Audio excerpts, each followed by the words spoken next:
এখন সারা ভারতবর্ষ জুড়ে ধুমধাম করে পালিত হয় গণেশ চতুর্থী। কিন্তু প্রত্যেক পূজার শুরুতে কেন গণেশ পূজা করা হয় জানেন কি? পুরাণ জুড়ে যা তথ্য পাওয়া যায় তার ভিত্তিতে বলা যায় তিনি বিঘ্নহন্তা। অন্যান্য দেবদেবীর পূজায় যাতে বাধা না আসে বা পূজার সুফল পাওয়া যায়, তাই বিঘ্ননাশীর পূজা সর্বপ্রথম। তাছাড়া মাতাকে প্রদক্ষিণ করে ত্রিলোক ভ্রমণ হয়ে যায় তা দেখিয়ে তিনি তার শ্রেষ্ঠত্ব প্রমাণ করেছেন।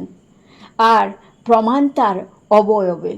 তার প্রকাণ্ড মাথা লাভদায়ী বিচার গ্রহণ করার কথা বলে, প্রকাণ্ড কান উত্তম বিচার শোনার প্রেরণা যোগায়, লম্বা সুর বিপদে সংকেত বোঝার ক্ষমতা দেয় আগেভাগে, দাঁত বচন শুদ্ধতা, আর ছোট চোখ একাগ্রতা আত্মমগ্নতা বোঝায়। বিঘ্নের নাশ হেতু এক হাতে পরশু আর এক হাতে বরদ মুদ্রা।